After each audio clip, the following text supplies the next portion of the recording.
Hey guys welcome to job desk Telugu. నేను మీ Karunakar పిల్లేపు. So guys ఈరోజు మన దగ్గరికి మరొక మంచి కంపెనీ నుంచి వర్క్ ఫ్రమ్ హోమ్ జాబ్ అయితే వచ్చిందండి. ఎవరైతే గ్రాడ్యుయేషన్ కంప్లీట్ చేశారో, ఎవరైతే జాబ్ గురించి వెయిట్ చేస్తున్నారో అటువంటి వాళ్ళకి ఈ యొక్క జాబ్ ఆపర్చునిటీ చాలా బాగా ఉపయోగపడుతుంది. మీరు చేయాల్సిందల్లా ఈ యొక్క వీడియోని చివరిదాకా చూడండి. చాలా మంది కామెంట్స్లో క్వశ్చన్స్ అడుగుతున్నారు అసలు ఎలా అప్లై అని చెప్పి. ఈ యొక్క వీడియో ఫుల్గా చూస్తే మీకే అర్థమవుతుంది.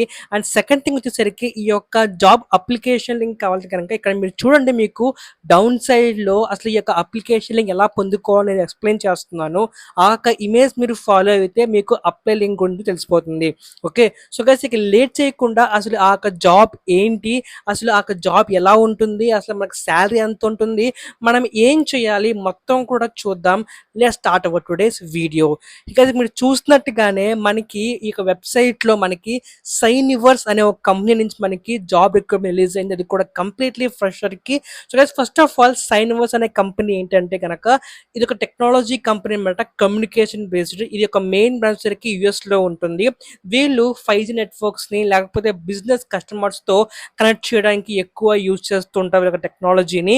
వీళ్ళ యొక్క ఓన్ సాఫ్ట్వేర్తో వీళ్ళు టెక్నాలజీ క్రియేట్ చేస్తూ ఉంటారు. సో అటువంటి ఒక మంచి కంపెనీ దగ్గర నుంచి మనకి ఈరోజు కంప్లీట్గా వర్క్ ఫ్రమ్ హోమ్ జాబ్ అయితే మనకి ప్రొవైడ్ చేయడం జరిగింది. సో గైస్ ఈ యొక్క కంప్లీట్ వర్క్ ఫ్రమ్ హోమ్ అయితే కాదండి, మనం హైబ్రిడ్ మోడల్లో వర్క్ చేస్తూ ఉంటుంది. సో దట్ మీరు ఒక 3 months ఇంట్లో ఉన్నా సరే, ఒక 3 months మీరు ఆఫీస్లో ఉండాల్సి ఉంటుంది. లేకపోతే ఏదైనా ఒక ఇష్యూస్ కానీ ఏదైనా ఒక ఆఫీస్ వర్క్ ఉన్నప్పుడు మీరు కంపల్సరీ ఆఫీస్ వెళ్ళాల్సి ఉంటుంది. ఓకే, కానీ మీకు మెయిన్ మోడల్ వచ్చేసరికి ఇది హైబ్రిడ్ మోడల్ అనమాట. మీరు ఇంట్లోకి వచ్చి కూడా మీరు దీంట్లో వర్క్ చేసుకోవచ్చు. ఓకే, ఇకపోతే ఇది కంప్లీట్లీ ఎవరైతే గ్రాడ్యుయేషన్ కంప్లీట్ చేస్తారో, ఎవరైతే గ్రాడ్యుయేషన్ కంప్లీట్ చేస్తున్నారో వాళ్ళకి బాగా ఉపయోగపడుతుంది. కంప్లీట్లీ ఫ్రెషర్స్ అనమాట. సో అటువంటి ఒక మంచి కంపెనీ నుంచి మనకి ఆపరేషన్ అనలిస్ట్ అనే ఒక మంచి రోల్కి మనకి వాళ్ళు జాబ్ నోటిఫికేషన్ రిలీజ్ చేయడం జరిగింది. ఫస్ట్ ఆఫ్ ఆల్ అసలు ఆపరేషన్ అనలిస్ట్ అంటే ఏంటి అని తెలుసుకోక ముందు, సో గైస్ ఈ యొక్క ఎడ్యుకేషన్ వచ్చేసరికి ఎవరైతే బీటెక్ అండ్ బీఎస్సీ కంప్లీట్ చేశారో, ఎవరైతే బీటెక్ అండ్ బీఎస్సీ కంప్లీట్ చేశారో ఎనీ స్ట్రీమ్లో వాళ్ళు మాత్రమే దీంట్లో ఎలిజిబుల్. ఒకవేళ మీకు ఎక్స్పీరియన్స్ ఉంటే గనక మీరు కంప్యూటర్ సైన్స్ లేకపోతే ఈసీఈ ఎలక్ట్రానిక్ అండ్ కమ్యూనికేషన్లో మీకు గ్రాడ్యుయేషన్ ఉంటే కనుక మీరు దీంట్లో ఎలిజిబుల్ అనమాట. ఓకే, అలాగే వీళ్ళకి శాలరీ వచ్చేసరికి వీళ్ళు మనకి 4 to 5 LP అంటే మనకి 35,000 నుంచి 45,000 దాకా వీళ్ళు మనకి నెలకి పే చేయడం జరుగుతుంది. ఒకరికి వచ్చేసరికి మెయిన్గా బెంగళూరు అండ్ హైదరాబాద్ ఈ 2 ప్లేసుల్లో మీరు వర్క్ చేయొచ్చు. కానీ మీరు హైబ్రిడ్ మోడల్ కూడా మీరు దీంట్లో చూస్ చేసుకోవచ్చు. అసలు ఆపరేషన్ అనలిస్ట్ అంటే ఏంటి, ఎవరు అప్లై చేయాలంటే కనుక, సో గైస్ ఆపరేషన్ అనలిస్ట్ అంటే కనుక మీరు మెయిన్గా ఆపరేషన్స్ వర్క్ని ట్రాక్ చేస్తూ అసలు సర్వర్ డేటా టైం ఎంత అవుతుంది, ఎంతమంది ఎలా వర్క్ చేస్తున్నారు, ఎంత సాఫ్ట్వేర్ ఎంత లోడ్ పడుతుంది, ఎన్ని టికెట్స్ రేజ్ అయ్యాయి, ఎన్ని ఇష్యూస్ వస్తున్నాయి, మొత్తం కూడా మీరు చూసుకోవాలన్నమాట. ఈ యొక్క టీం వాళ్ళు ఏదో ఒక సర్వర్ మీద వర్క్ చేస్తున్నారు అనుకోండి, ఆ యొక్క సర్వర్ మీద ఎంత ఇష్యూస్ ఉన్నాయి అండ్ ఆ యొక్క సర్వర్లో ఏమేమి టికెట్స్ రేజ్ అయినాయి మొత్తం కూడా ఒక ఆపరేషన్ అనలిస్ట్ చూసుకోవాలన్నమాట. అంటే ఒక కంపెనీలో ఉన్న వర్క్స్ ని స్మూత్ గా నడపాలంటే కనుక ఆపరేషన్ అనలిస్ట్ రోల్ చాలా బాగా అవసరం అన్నమాట. ఇవి నార్మల్ కంపెనీస్ లో ఈ యొక్క రోల్ ఉండదు, ఒక మంచి పెద్ద కంపెనీస్ మాత్రమే ఒక రోల్ ఉంటుంది. సో అందుకనే నేను ఇక జాబ్ మీద ఎక్స్ప్లెయిన్ చేయడం జరుగుతుంది. అండ్ అలాగే కీ రెస్పాన్సిబిలిటీస్, మీ యొక్క మెయిన్ రెస్పాన్సిబిలిటీస్ ఏంటి అంటే కనుక provide solution and root cause for the problems. So చాలా మంది వాళ్ళకి సిస్టమ్ ఇష్యూస్ కానీ లేదా చాలా మందికి సర్వర్ ఇష్యూస్ కానీ వాళ్ళ యొక్క సాఫ్ట్వేర్ ఇష్యూ కానీ మనకి చెప్తూ ఉంటారు. ఆ యొక్క ప్రతి ఇష్యూస్ కూడా మనం రూట్ కాజ్ అనలైజ్ చేసి ఆ యొక్క ఇష్యూకి మనం సొల్యూషన్ ఫైండ్ చేయడం మనకు ఫస్ట్ కి రెస్పాన్సిబిలిటీ అన్నమాట. అలాగే ప్రతి ఒక్క మెట్రిక్ మనం అనలైజ్ చేసి అసలు ఏవి ఎలాగ వర్క్ చేసి ప్రతిదీ కూడా అనలైజ్ చేసి మనం కేర్ఫుల్గా రిపోర్ట్ చేసుకోవాలి. ఇది ఒక సెకండ్ రెస్పాన్సిబిలిటీ అన్నమాట, మెయిన్ రెస్పాన్సిబిలిటీ. అలాగే మనకి ప్రతిదీ కూడా టికెట్ రూపంలో రేజ్ అవుతుంది. ఎవరికైనా ఏదైనా ఎంప్లాయీ గనక ఏదైనా ఒక ఆపరేషన్ మీద ఇష్యూ ఉంటే కనుక తను మనకి టికెట్ రూపంలో మనకి రేజ్ చేస్తాడు. ఆ యొక్క టికెట్ మనం రిజాల్వ్ చేసి దానికి ప్రాపర్ సొల్యూషన్ ప్రొవైడ్ చేయాలి.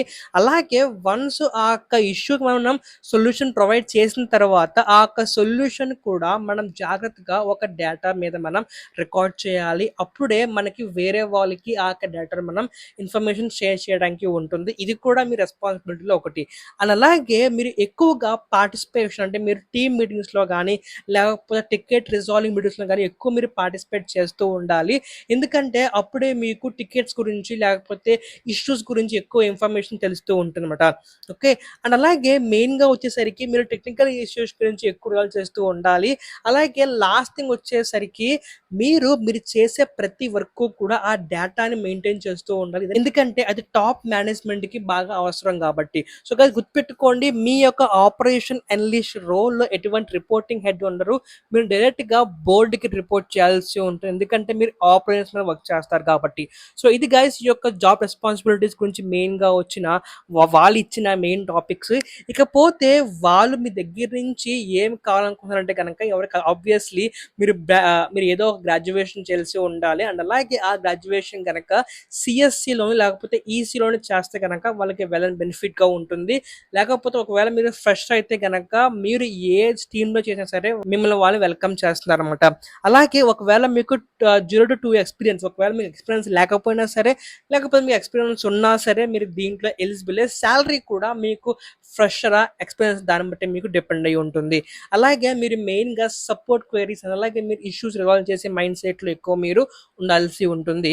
అలాగే ఒకవేళ మీకు ప్రీవియస్ ఇష్యూస్‌లో గనక అంటే ప్రీవియస్ టెలికామ్ ఇండస్ట్రీలో గనక మీకు ఎక్స్‌పీరియన్స్ ఉంటే గనక అటువంటి ఫీల్డ్ వస్తే గనక మీకు వీళ్ళు వెల్కమ్ చెప్తున్నారు. అటువంటి వాళ్ళు ఎక్కువ వీళ్ళకి కావాలంటున్నారన్నమాట. ఓకే. ఇది గైస్ ఈ యొక్క జాబ్ గురించి చాలా సింపుల్ అండ్ క్రిస్ప్‌గా ఎక్స్‌ప్లెయిన్ చేస్తాను. అలాగే మీకు మళ్ళీ చెప్తున్నాను, ఈ యొక్క అప్లై లింక్ అనేది మనకి కింద డిస్క్రిప్షన్‌లో స్క్రోల్ అవుతూ ఉంటుంది. ఆ యొక్క జిఫ్ రూపంలో మీరు ఆ యొక్క ప్రాసెస్‌ని ఫాలో అయిపోండి. అలాగే ఈ యొక్క జాబ్ వచ్చేసరికి కేవలం గ్రాడ్యుయేట్స్‌కి, ఎవరైతే 10th క్లాస్ కంప్లీట్ చేశారో, ఇంటర్మీడియేట్ కంప్లీట్ చేస్తారో వాళ్ళకి మాత్రం కాదు. ఎవరైతే బీటెక్ చేస్తారో వాళ్ళకి మీకు ఉపయోగపడుతుంది. దీంట్లో మేల్ అండ్ ఫీమేల్ ఇద్దరు కూడా అప్లై చేసుకోవచ్చు. ఇది గైస్ ఇవాల్టి వీడియో. ఇంకా ఎన్నో ఇలాంటి జాబ్ ఇన్ఫర్మేషన్ గురించి, జెన్యూన్ ఇన్ఫర్మేషన్ గురించి please follow job desk Telugu. Thank you. By by. Take care.